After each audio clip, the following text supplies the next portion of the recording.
একজন community health officer হওয়ায় আমার কাছে রোজ দিন পেশেন্টরা সব থেকে বেশি আসে হয় প্রেশার চেক করাতে নয় সুগার চেক করাতে। সুগার মানে চিনি? আগে না, সুগার মানে ডায়াবেটিস, যার থেকে আমাদের চোখের সমস্যা থেকে শুরু করে হার্টের সমস্যা, কিডনির সমস্যা, স্ট্রোক, এমনকি শরীরের বিভিন্ন অংশ পচেও পর্যন্ত যেতে পারে।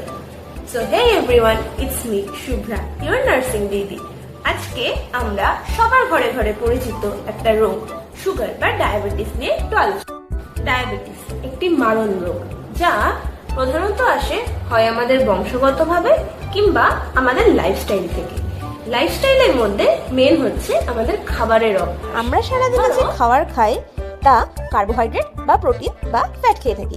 কার্বোহাইড্রেট ডাইরেক্ট গ্লুকোজে পরিণত হয়, আর প্রোটিন প্রথমে অ্যামাইনো অ্যাসিডে ভাঙে, তারপরে কিছু বেঁচে থাকলে গ্লুকোজ তৈরি করে। ফ্যাটের তো অনেক সময় লাগে গ্লুকোজ তৈরি করতে।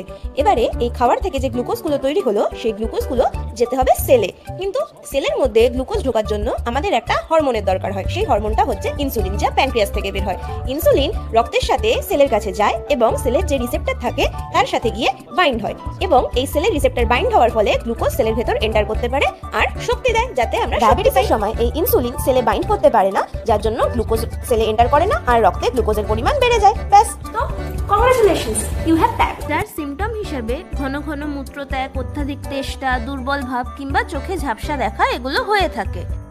এবার রোগ বাঁধিয়ে তো ফেলেছো, করবে কি? একদম সিম্পল ভাষায় শেখাচ্ছি, ছোট্ট জিনিস শুধু একটু মাথায় রাখতে হবে। আমাদের যে খাওয়ার থালাটা আছে সেটাকে প্রথমে দুটো ভাগে ভাগ করে নেব।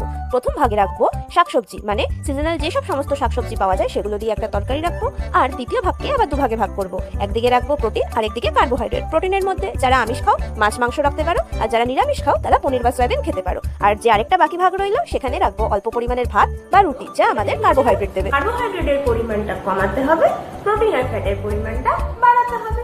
ব্যাস। আর কি আরেকটা গুরুত্বপূর্ণ কথা, সেটা হচ্ছে মা বাবাকে যত তাড়াতাড়ি সম্ভব একটা ভালো জিমে ভর্তি করো। সে শুধু জিম না, যে কোনো রকমের এক্সারসাইজ, ইয়োগা হতে পারে কিংবা রোজ দিন সকালে উঠে 8 ঘন্টা হাঁটা হতে পারে। যে কোনো রকমের একটা ডেইলি অ্যাক্টিভিটির সাথে আরেকটা ইম্পর্টেন্ট কথা, 30 বছর বয়সের পর থেকে চেষ্টা করবে বাড়ির সবাইকে একবার করে বছরে চেক আপ করানোর। সে প্রেশার হতে পারে, সুগার হতে পারে কিংবা বিভিন্ন রক্ত পরীক্ষা। আর এই পুরো ব্যাপারটা কি শুধু নিজে জানলেই হবে, নাকি বাড়ির সবাইকেও পাঠাতে হবে? তো শেয়ার করে দিও তোমার চেনা পরিচিত বন্ধু, বাড়ির ফ্যামিলি মেম্বারদের সাথে। তারাও যেন ডায়াবেটিসটাকে একদম হালকাভাবে না নেয়। আর এরকম আরো ভিডিও টিপস পাওয়ার জন্য চ্যানেলটিকে সাবস্ক্রাইব করো, আমার পাশে থেকো। Thank you.